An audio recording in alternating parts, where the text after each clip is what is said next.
I'm Rachel. I'm the founder and CEO of Rockets of Awesome, and Rockets of Awesome is a personal shopping service and vertical apparel brand for kids, which means that we're designing and manufacturing our own kids apparel for sizes 3 to 12, boys and girls, and we're delivering it in a completely personalized manner to our customers' homes. And I think that the most exciting sort of dynamic that we've created is really bringing joy back to shopping. You have this moment where you have a tension between parents and kids where what the parents want the kids to wear, the kids are disinterested and they feel like that parents are trying to tell them to be something that they may or may not want to be. And the kids really needed an experience to feel empowered and to really care about a brand. So we just have a cute little quick video to kind of explain what we do. Let's see, there we go. We exist to celebrate real life with kids, and real life with kids is the good and the bad. They have this magical, unpredictable confidence. They're weird, they're quirky, they're picky, and they're so confident. And so we actually say that the kids are Rockets of Awesome. I'm Rachel Blumenthal, and I'm the founder and CEO of Rockets of Awesome.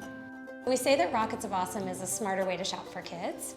It's like having an assistant who knows everything about you and your kids, and we go out and shop for you and bring you the best products at the right time at the beginning of the season.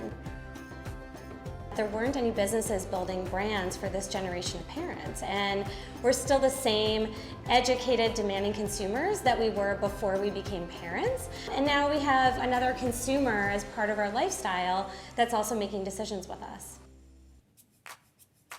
I saw the opportunity to deliver the curation and deliver the service to our customer, but through our own vertical brand. We were a team of 5 people, mostly technologists and a couple of marketing people, and had never produced clothing before. I really truthfully surrounded myself with really talented people who knew way more than I did. Really the greatest innovation came in the last 20 years or so around the semblance of race to the bottom pricing.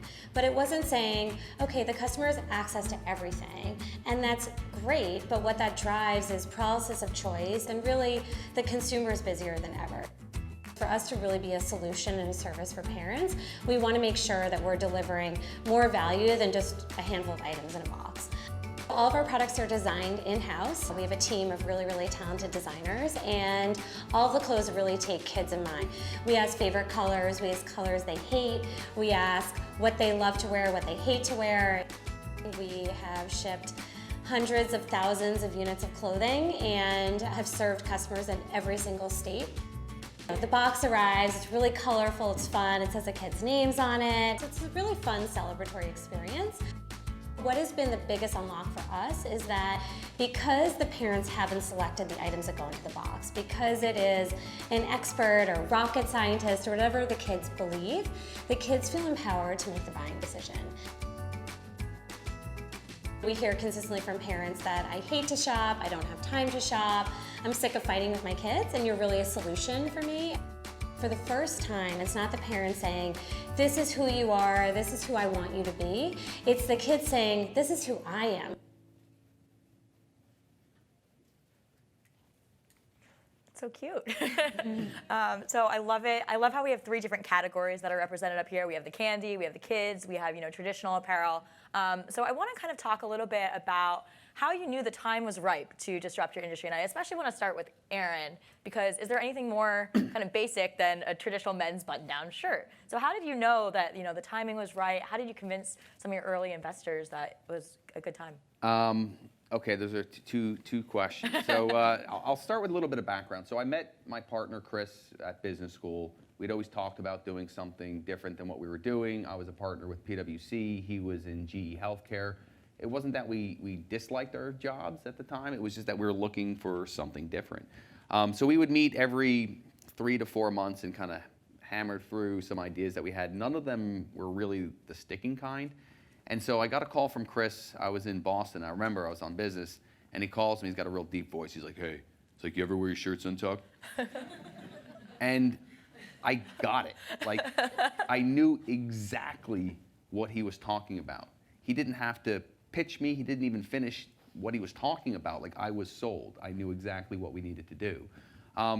But from there, it was really the market research that we did, which I dubbed the most comprehensive study ever conducted in the history of man on the untucked shirt, which helped us validate three things. One, that the problems that I had finding a shirt and the problems that Chris had were pretty pervasive.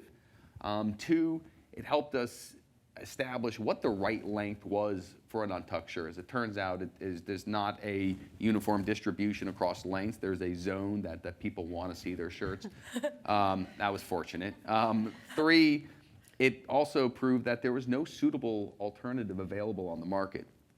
And so there's no better invitation to disrupt than kind of those three attributes. Now, getting investors was an entirely different story. So we built a business plan, we built out some projections, and we went to talk to VCs, which is generally what you do when you look to raise some money.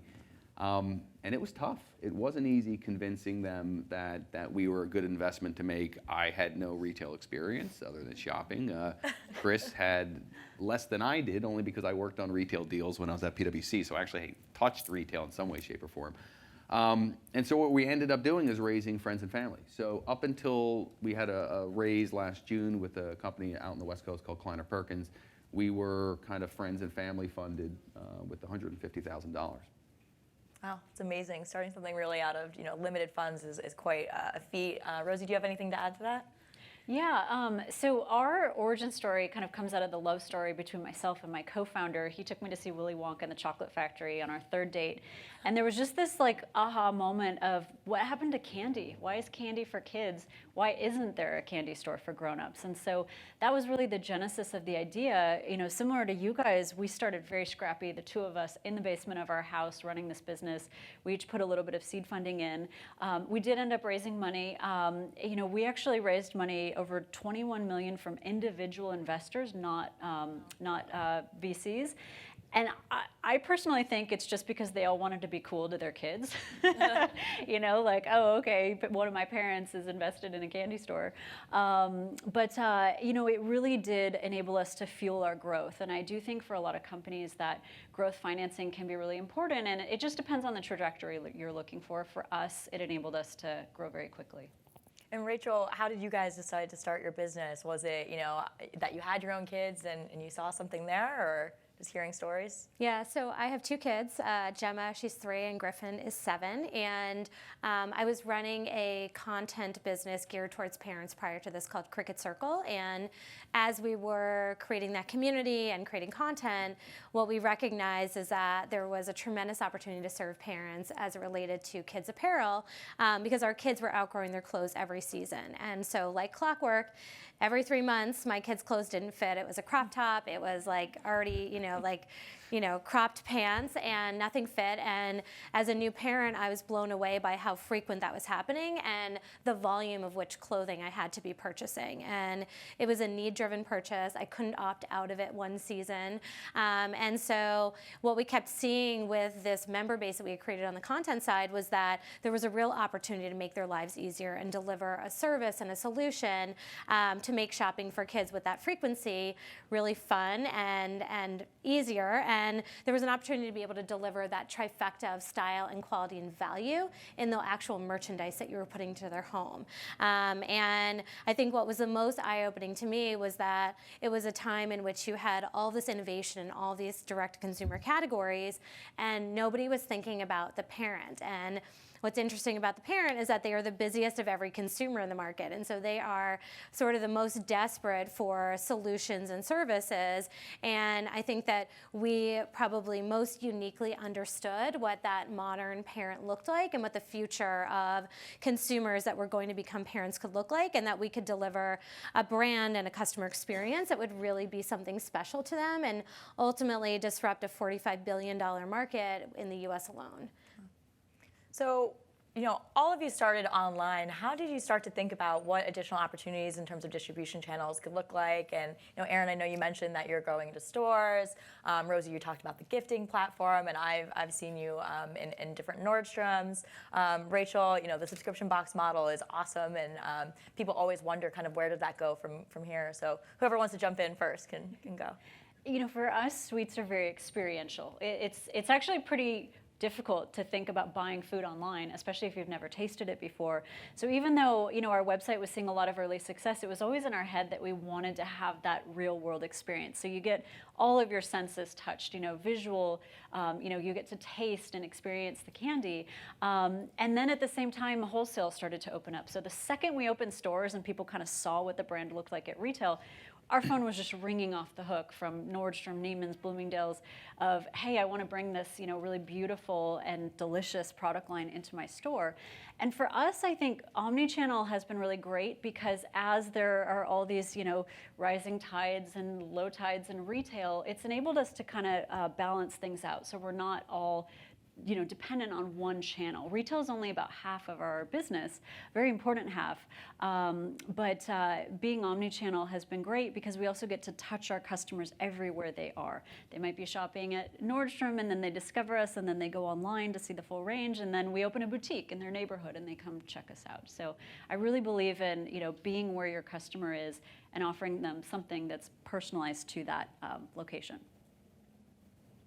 Yeah, I think similarly for us, we think about the customer first and foremost. And so we think about who is this customer, how do they behave already, how do they want to be shopping, and how do we deliver experiences to them. And what we knew is that parents didn't enjoy schlepping their kids into a store, going online and spending a lot of time finding clothes and then bringing them home or having them arrive and the kids saying that they hated them was also pretty fruitless. And so we wanted to create a dynamic that was fun for parents and kids where they could shop together, and ultimately they both feel like they're Jedi mind tricking each other a little bit in the way that we've created the experience. But we also know that, you know, there are going to be those unexpected moments where you're going to need something because they rip their sweatpants or they get a stain on their shirt and you need something tomorrow, and so we have an e-commerce experience to be able to serve them there. But we also, you know, Rockets of Awesome is an incredibly celebratory brand. It has a ton of spirit. It's really about creating a world that kids really want to be a part of, and it's like the coolest kids club ever. And we absolutely believe that there will be a physical retail experience, and it has to be very interactive. It has to be a place where kids want to come and nobody tells them that they can't touch things or jump on things or pull things. And I've always described it actually as Charlie and the Chocolate Factory meets the American Girl doll store. So this idea of very interactive moments where the kids are distracted and they're having fun and they're doing things and nobody's telling them not to, and they're distracted enough so that the parents can be learning and shopping and actually getting the job done. So it's something that will be in the future for us, and in order to get there, we're thinking about what are the ways that we can be testing what that experience looks like, how our customer wants to interact in a store environment or in any physical environment, and thinking about, you know, are there great retail partners in the world that can help us do that, that already have the traffic and the eyes, that can be a facilitator for us to start to test that out, or are there other sort of unexpected partners that we might do that with? So thinking about what are the steps to get there to sort of mitigate risk before we take on sort of the big project of having our own standalone retail. Got it. Erin, you guys have been expanding in retail a lot lately. I still feel like I see one of your stores everywhere now, at least walking through Flatiron.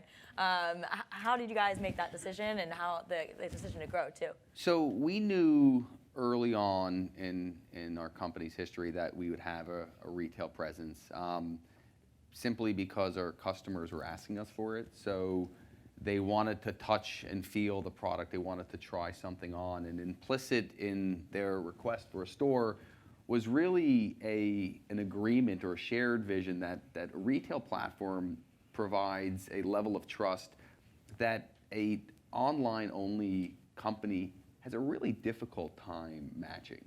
And so for us, we knew we would have stores. It was just a question of when. And that time was really meant to coincide with the point after which we'd done enough priming of the market around marketing so that there was some at least brand awareness for who we were when a store would prop up. So I think some of the differences that we've done when you look at other kind of click-to-brick companies, when we opened our stores, first we decided that we were going to carry inventory. And this is really funny. So when we were looking to raise money, from VCs, we would sit down, you'd have these management meetings, and we'd talk about growth, and they'd be super excited. Then we'd talk about retail, and their smiles would just boom. Like, you guys know there's an apocalypse going on. And then we would tell them that we wanted to carry inventory in our stores, and that was like that for a lot of companies. Fortunately, not for the one that we partnered with. People had a really difficult time believing that retail's alive. And then I think secondly, we decided that we were going to associate ourselves and look for premium spots, as opposed to a lot of companies at the time were looking for low-cost opportunities. We were looking for the best that was out there, because when you're an online brand, co-tenancy is super valuable, and we were really willing to pay a premium for that. I know I said that there were 3 things that we did differently. The third was on the retail side, that we decided, rather than go big, which a lot of the stores are, traditional retailers generally have a pretty big box, we would do the exact opposite. We went for a very small box. Now, part of that was because we only had $150,000 to fuel our growth, and we wanted to be in premium locations, so there was a give there. But part of it was that we really felt that we could do a sufficient amount of business out of a smaller spot. And it's funny, when we look at our data, we've got 800 square feet up to 2,000 square feet, and there's not a huge difference in terms of productivity. Clearly, price per square foot changes, but the productivity doesn't. So that's why we're focusing on smaller spots. And I will say one thing. Look, I am a big believer that the mall providers are doing the right thing. They're doing a lot of the right things. I'm also a big believer that retail isn't going anywhere. I think any study, a lot of them are sponsored by the mall providers, but they will tell you that age demo agnostic, again, people like to have a physical presence to kind of walk into. And the biggest reason why I'm a believer in retail is that our omni shopper is a more valuable shopper than any single channel shopper we have, and that's retail to retail only or online to online. If we look at what the expected lifetime value is for that customer, somebody who's shopped in different channels just has a much higher lifetime expected value. So thanks for calling that out. Like, everyone take note, retail is not dead. There still will be brick and mortar around, so we'll keep those store tours going. I'm super interested in this gifting platform that you're talking about, Rosie. So I'd love to dive a little bit more into it, and then also from the other panelists, hear a little bit more about different technologies that you guys are using in your business as well.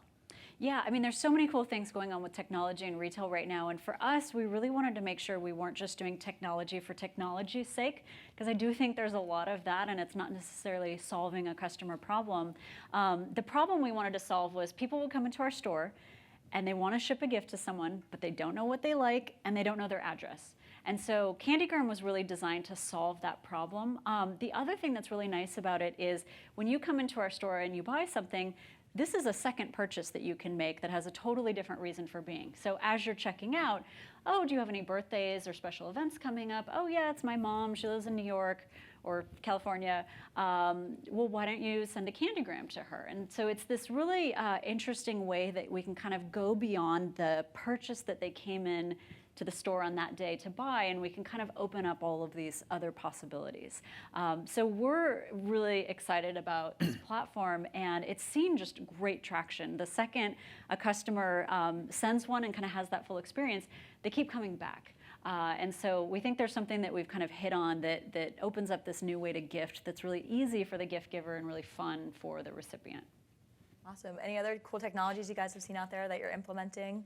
I mean, for us, technology is at the heart and soul of everything that we do every day. So we are a tremendously tech and data science-driven organization.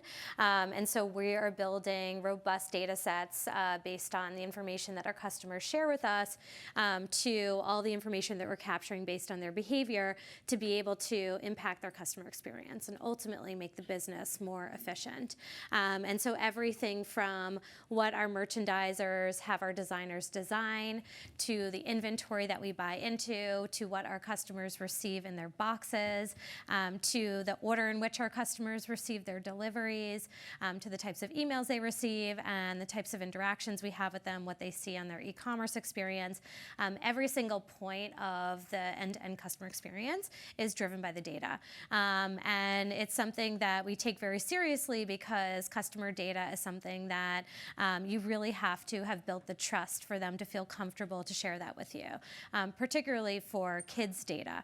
And so the relationship that we have with the customer in terms of building that trust and loyalty and making sure they really feel like, oh, I gave you that information and I know what you actually did with it. We're not asking for all this data for data's sake, but really how do we collect the pertinent information that we can make impact on very quickly and make sure that the customer feels that. And so everything that we're doing is how do we continue to innovate there and make it more effective. What percent of your organization do you think is on the tech side? Not 50%. Okay. I would like it to be. I mean, that's still a And our CTO is right here. So you're rubbing it in. But I would say that probably 95% of our organization interacts very directly with the tech and data science org. Wow. That's a lot. That's amazing to kind of just think about how retail has transitioned to really being hand in hand with tech. Right. It's not sort of like IT. Yeah, Right. They yeah, are everything that we do every single day. Of course. So we're going to take questions in just a few minutes. So start thinking about what you have. I expect to see a bunch of hands going up. But before we do, I want to see if you guys have just like one quick tip or one piece of advice that you would give to other retailers in the room, something that you've learned, some challenge that you've solved. You know, I think you have to give people something that they cannot get online. You can't build a retail store and expect it to just be transactional like it may have used to be in the past. It's all about creating experiences, and it can be something as simple as having like a really cute place in the store that people can stand and take a photo. So we kind of design our stores around social media and social sharing and Instagram and that sort of thing. And then, you know, the design your own bento box concept. Very simple idea, but it creates this experience where you get to walk through and have a lot of fun putting this custom box together. So I always encourage people, always think about what is your retail store doing differently that people can't just go online and get, you know, a product. It has to be an experience. Definitely. I would just maybe focus on the marketing side. I'd say just because it's new doesn't mean it's better. There were a lot of e-com companies that, when they launched, were heavily focused on digital, and we took a very different approach. We focused on offline, on radio, on airline magazines, on catalogs, before we really started to master the digital. So I think it's, as a retailer, you can look at the different tools that you have in your marketing kind of arsenal, and it's easy to focus on the hot new product that's out today, whether it's Instagram stories or Snapchat, and forget about some of the really tried and true tested ways to get the messaging out there. Yeah, and I would reiterate what Rosie said, which is be different. So constantly thinking about not what your one or two major competitors are doing and how do you do it better, but how do you actually go on the polar opposite spectrum and do it differently, and really deliver customers something that they can't get elsewhere, that you have to give them and compel them with a reason to come into your store or go onto your website. And that's really fun for the customer, right? Like to surprise them and keep them on their toes and give them a reason to be sharing on social, at every twist and turn of the store experience is so critical, and it requires a lot of a business. So I don't want to sort of underpin that, but I think that is what keeps people talking and sharing and coming back for more. Awesome. Well, thank you guys all so much. So we're going to open it up to the audience for questions. Who has one to start? And please wait for the mic. Oh, good. We have a lot.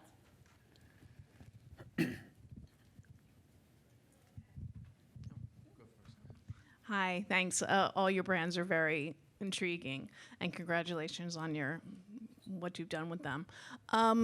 I didn't notice it in any of your presentations, but I was wondering if you have considered or have any charitable outreach initiatives. Is that part of your brand essence? And if not, or if so, why? Or if it's locally made products, just wondered how that's part of, because we know consumers these days are very interested in both of those.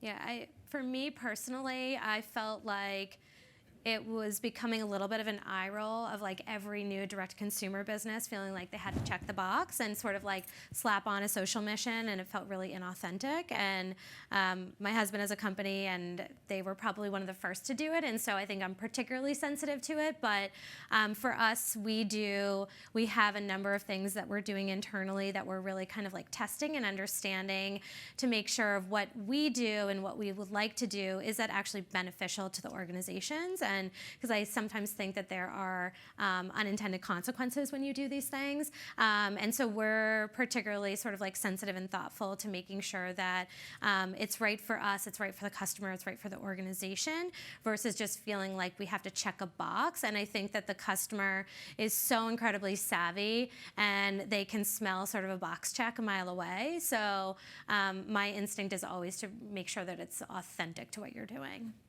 Yeah, I'd say, I mean, we've done a lot of ad hoc things, whether it's with Harboring Hearts in the city or the New York Pops.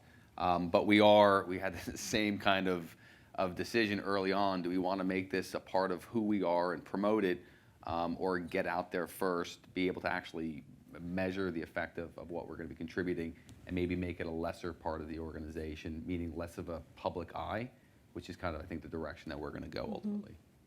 Yeah, for us, we didn't want it to be a marketing tool. We wanted it to be authentic, like these guys are saying. One of the things we're working on is actually how do we make it so that the customer is involved in this? So we're putting together a spread sweetness fund, which is basically a microloan fund where every customer purchase is going to get a certain amount, and they get to choose who that supports. And so I think there's something about bringing it to life with your customers, so it's not just a company message, but it's a real thing that they can be involved in. It's a really good question. Do we have time for one more? I have the mic, so I'm going to ask a question. Okay. Well, that'll be the last one. Yeah. Could you comment on the most successful customer acquisition tactics you had in the beginning cycles of your company? So before you raise money, or before you raise real money, first year or two, most successful customer acquisition tactics or channels? Word of mouth. There's nothing more powerful than your friend telling you, you got to try this. So we really tried to leverage that. The whole act of gift giving to people get exposed to your product in one transaction. But also we would do things like I would put a handwritten note in every e-com shipment that went out and said, if you love this, we're a young company, please help us, please share this. And that was really, really effective. That's great. We didn't have the benefit of a ton of word of mouth when we started. We had a huge repeat customer, but our customer just wasn't the type that would tell their friends. Guys, huh? Guys. And so one of the, I think the most successful campaigns that we had was actually on radio, because when we started, we had a PR firm. That's kind of what you did, and you'd get some PR, and it's like a wave. It comes, it goes, and if it's not digital, it's gone. And so we decided to part ways with our PR firm and take that money, which was a meager $7,000, and do our first kind of paid marketing, which at the time everyone was like, this really gauche. You just don't pay for marketing when you're a fashion company, at least not at the beginning. And so I said, no, we've got to try something. We've got a good message. We started Untuck It because we had trouble finding shirts that looked good untucked. Shirts just weren't designed that way. It was a very concise message. And radio proved to be the cheapest form of advertising, really, that's out there today. So we went on Boomer and Carton in the city. At the time, this is early days, we'd get 200 people to the site. Wow. And when the Boomer first read, it was 3,000 people to the site within 10 minutes of the read. So we kind of knew that we were onto something. And for us, it was a combination of PR and leveraging friends and celebrity and influencer relationships, but ones that we weren't paying, that were part of our network. And I think that for us, it wasn't like, oh, let's get a couple of stories, but it was like balls to the wall, every single publication that we could get to write about us within a short period of time with a very distinct message, combined with sort of the sexiness of the influencers and the celebrities, that together really put the brand on, put it out there and made people think that it was bigger and been around longer than it really had. Awesome. Well, thank you guys all so much for joining us on this panel. I hope everyone learned something today. Thanks for attending. Thank you.